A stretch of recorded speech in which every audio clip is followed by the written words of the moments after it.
చైతన్యరథం ప్రేక్షకులకు స్వాగతం, నమస్కారం. ఎంఎస్ఎస్ కోటేశ్వరరావు మంగళగిరి ఎమ్మెల్యేగా మంత్రిగా చేసిన వ్యక్తి ఆయన. అలాగే మాదల రాజేంద్ర గారు టీడీపీ గుంటూరు ఎంపీ అభ్యర్థిగా పోటీ చేసి తెలుగుదేశం పార్టీ తరపున ప్రచారం చేస్తూ వ్యవహరించిన వ్యక్తి ఆయన.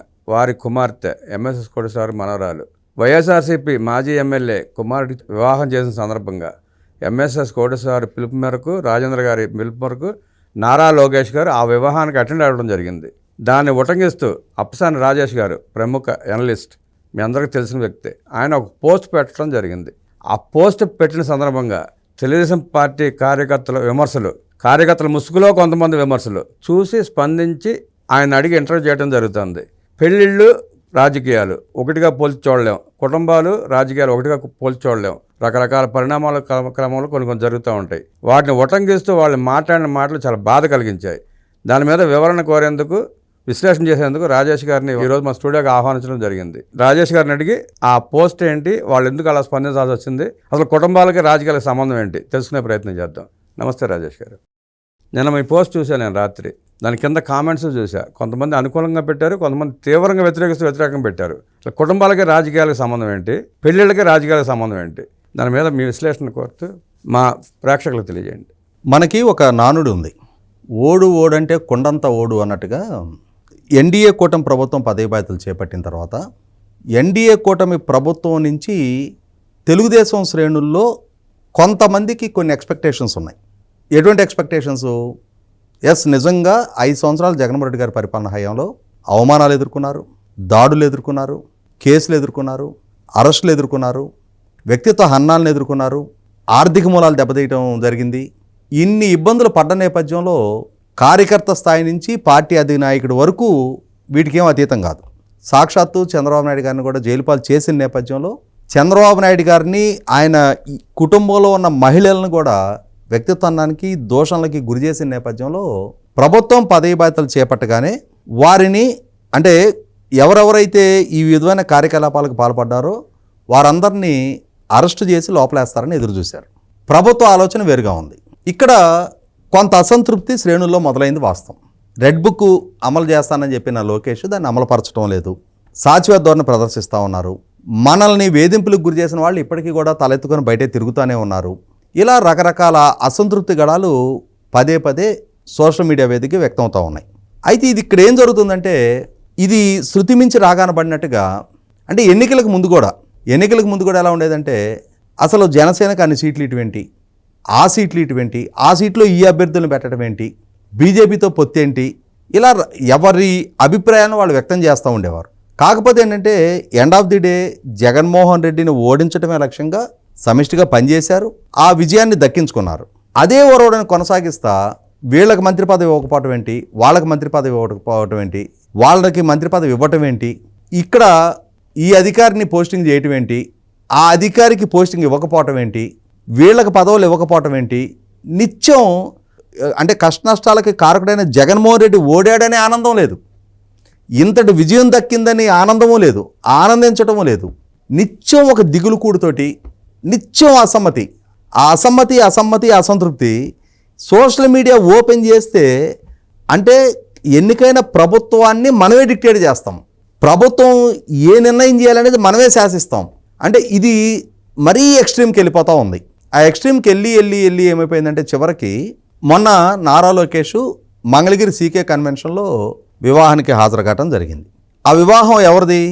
వైసీపీ తెనాలి ఎక్స్ఎమ్మెల్యే అన్నాబత్తుని శివకుమార్ కొడుకుకి మంగళగిరికి సంబంధించిన ఎన్టీ రామారావు గారి క్యాబినెట్లో 1983-85లో ఎమ్మెల్యేగా నెగ్గి మంత్రిగా పనిచేసిన డాక్టర్ ఎంఎస్ఎస్ కోటేశ్వరరావు గారి మనవరాలు. అదే ఎంఎస్ఎస్ కోటేశ్వరరావు గారు 1989లో గుంటూరు పార్లమెంటుకు తెలుగుదేశం అభ్యర్థిగా పోటీ చేసి ఓడిపోయారు.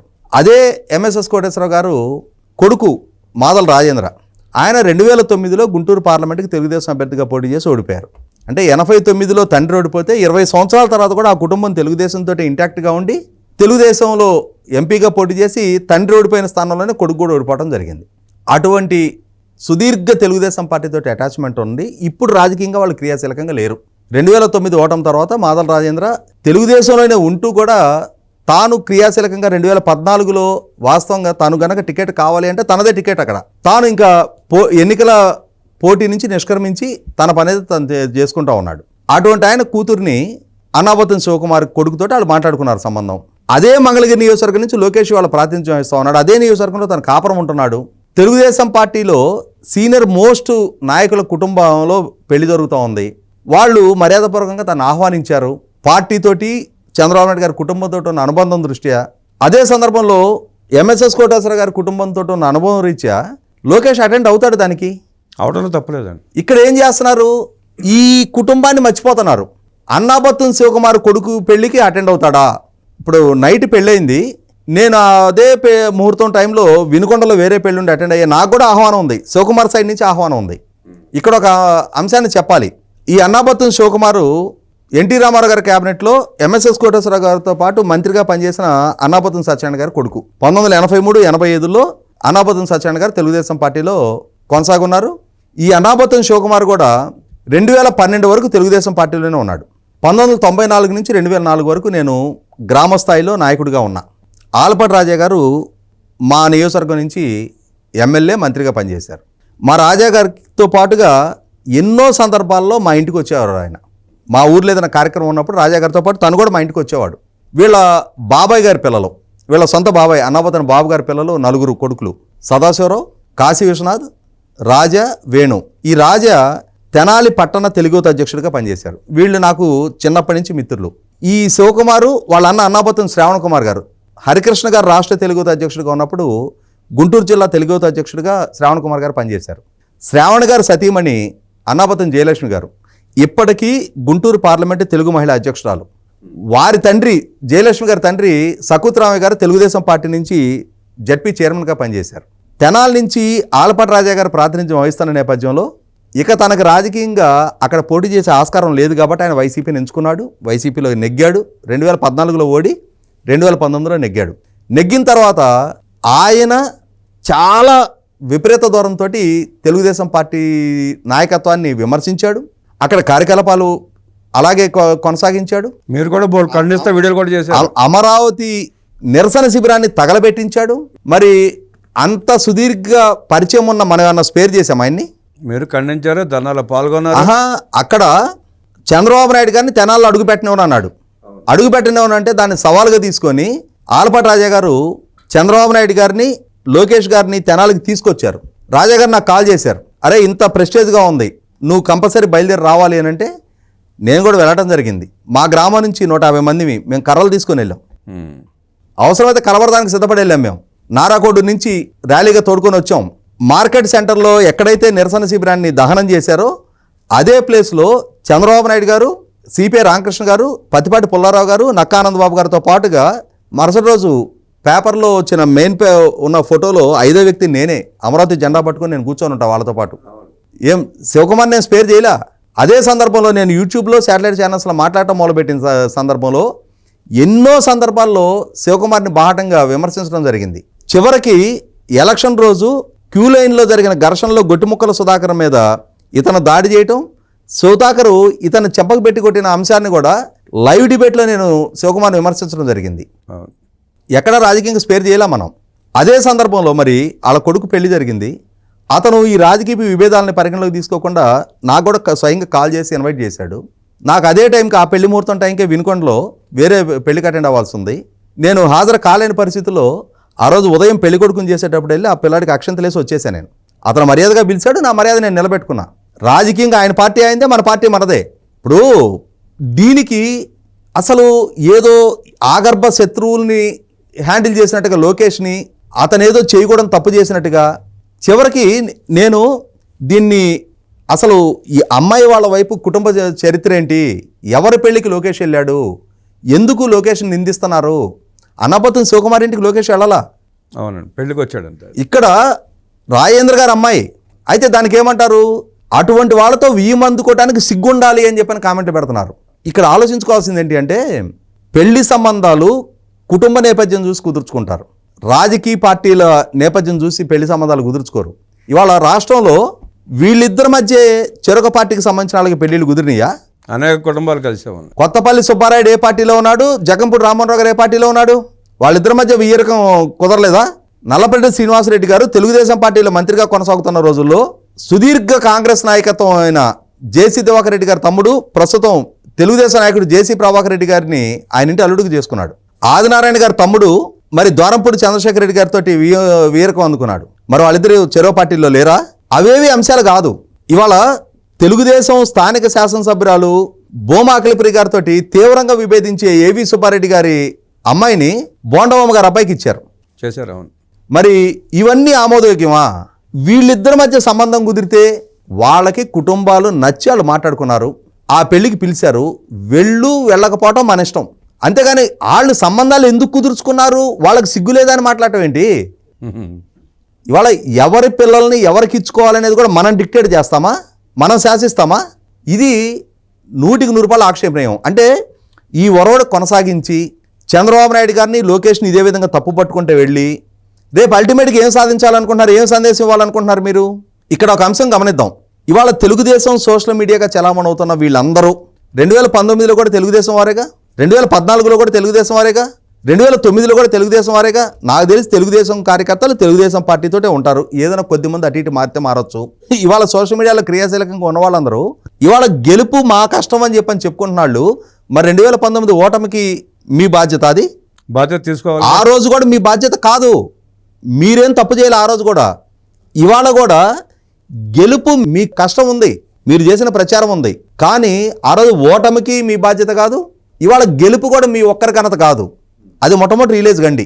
ఇవాళ రాష్ట్ర వ్యాప్తంగా 2019లో తెలుగుదేశంకి దక్కిన ఓట్లు, 2019లో జగన్మోహన్ రెడ్డికి దక్కిన ఓట్లు, ఇవాళ ఎన్డీఏ కూటమికి దక్కిన ఓట్లు, జగన్మోహన్ రెడ్డికి దక్కిన ఓట్లు పోల్చి చూద్దాం. సుమారుగా 53 లక్షల వేరియేషన్ ఉంది.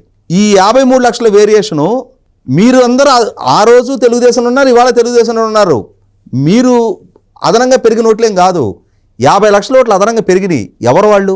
వాళ్ళ ఆలోచనలు ఏంటి, వాళ్ళ ఆశలేంటి, ఏ నమ్మకంతో ఈ ప్రభుత్వానికి ఓటేశారు? వాటిని అడ్రస్ చేయాల్సిన బాధ్యత ప్రభుత్వానికి కాదా? ఇవాళ ఆ 50 లక్షల మందిలో కీలకంగా ప్రభుత్వ ఉద్యోగులు ఉన్నారు. జగన్మోహన్ రెడ్డి 2019లో నెగ్గటానికి వాళ్ళు కూడా బాధ్యులు. అలాగే 2024 ఎన్నికల్లో కూటమి గెలుపులో వాళ్ళ పాత్ర కూడా ఉంది. వాళ్ళకేం కావాలి? ఎవరిని అరెస్ట్ చేశారు, ఎవరిని లోపలేశారు వాళ్ళకి అవసరమా? మాకు ఐఆర్ ఎప్పుడు ఇస్తారు, మా డిఏ ఏరియర్స్ ఎప్పుడు ఇస్తారు, మాకు పిఆర్సీ కమిషన్ ఎప్పుడు అపాయింట్ చేస్తారు, వాళ్ళకి అవే కావాలి. 2019 ఎన్నికల్లో యువత జగన్మోహన్ రెడ్డి వెనక ర్యాలీ అయ్యారు.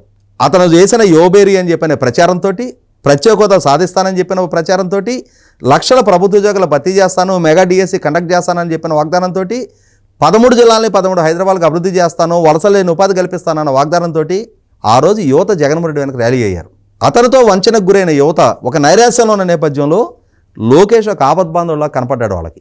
లోకేష్ 20 లక్షల ఉద్యోగ కల్పన చేస్తానని చెప్పిన వాగ్దానంతో ఆ ఆశతో కొన్ని లక్షల నిరుద్యోగ యువత, వారి కుటుంబ సభ్యులు లోకేష్ వెనక యాడ్ అయ్యారు కొత్తగా. ఈ కసి వాళ్ళకెందుకు ఉంటుంది? వాళ్ళ భవిష్యత్తు వాళ్ళకి ముఖ్యం. 20 లక్షల ఉద్యోగ కల్పన జరగాలంటే 30 లక్షల కోట్ల పెట్టుబడులు రావాలి. 30 లక్షల కోట్ల పెట్టుబడులు రావాలంటే అన్ని ఫ్యాక్టర్స్తో పాటుగా శాంతి భద్రతలు కూడా కాపాడబడుతుండాలి.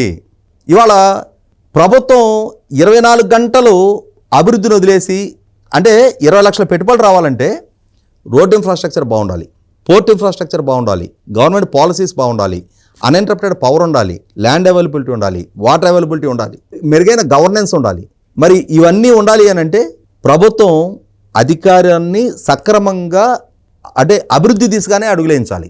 అంతేగాని ఏమీ జరగకుండా కేవలం ప్రభుత్వం అరెస్టులు చేసుకుంటా వీటి మీద కూర్చుంటే ఏం సాధించాలి? జగన్మోహన్ రెడ్డి చేశాడు అరెస్టులు, అచ్చెన్నాయుడు గారి దగ్గర నుంచి మొదలుపెట్టి జేసీ ప్రభాకర్ రెడ్డి దాకా అరెస్ట్ చేసుకుంటూ వెళ్ళాడు. ఏం సాధించాడు? అల్టిమేట్గా ఏ తప్పు ఎస్టాబ్లిష్ చేశాడు? ఓడిపోయి ఇంట్లో కూర్చున్నాడు. ఇవాళ ఎన్డీఏ కూటమి ప్రభుత్వం తప్పు చేసిన ఎవడిని వదలదు. ప్రతి ఒక్కడిని వాళ్ళ తప్పులు ఎస్టాబ్లిష్ చేసి సాక్ష్యాధారాలతో ప్రజల ముందు చర్చనీయాంశం చేసినాక అరెస్టులు చేస్తారు. ఇవాళ జోగి రమేష్ కొడుకు రాజీవ్ని అరెస్ట్ చేశారు. అతను ఏం తప్పు చేశాడు అనేది నిర్ధారణ చేసి అరెస్ట్ చేశారు. నందిగం సురేష్ అరెస్ట్ అయ్యాడు, బోరుగడ్డ అనిల్ అరెస్ట్ అయ్యాడు, వల్లభనేని వంశీ అరెస్ట్ అయి ఉన్నాడు, పిన్నెల రామకృష్ణారెడ్డి అరెస్ట్ అయ్యాడు. ఇంకా చాలా మంది పెద్ద తలకాయలు కూడా లోపలికి వస్తారు. పోసాని ఇంకా అతను అర్భకుడు, అతని గురించి కూడా అనవసరం మనకి.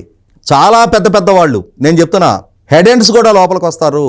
కానీ వాళ్ళు ఏం తప్పు చేశారనేది స్పష్టమైన సాక్ష్యాధారాలతో, డాక్యుమెంట్ ఎవిడెన్స్తో వాళ్ళు చేసిన తప్పుని నిర్ధారణ చేస్తూ న్యాయస్థానాల దగ్గర అరెస్ట్ చేశామంటే చేశాం, మమ అనిపించి మళ్ళీ బయటకు వదిలామన్నట్టు కాకూడదు. ఇవాళ అచ్చెన్నాయుడు గారిని అరెస్ట్ చేశారు, చంద్రబాబు నాయుడు గారిని అరెస్ట్ చేశారు. ఏమి నిర్ధారణ చేసింది ఆనాటి ప్రభుత్వం? ఏం చేయలేకపోయారు. 350 కోట్ల ఈఎస్ఐ మందుల కొనుగోలులో అవినీతికి పాల్పడ్డాడని అచ్చెన్నాయుడు గారి మీద నింద మోపి అరెస్ట్ చేసి చివరికి ఆయన బెయిల్ పిటిషన్ సందర్భంగా వేసిన కౌంటర్లో ఆయనకు ఆర్థిక ప్రయోజనాలు చేకూరిన సాక్ష్యాధారాలు మా దగ్గర లేవు అన్నారు. అంటే కేవలం కక్షపూరితంగా అరెస్ట్ చేసిన పర్యవసానం అచ్చెన్నాయుడు గారు హీరో అయ్యారు, వీళ్ళు జీరోలు అయ్యారు. అది కావాలా? ఇప్పుడు కొంత సమయం పాటించండి. ఎస్, 100% అందరిలో కసి ఉంది.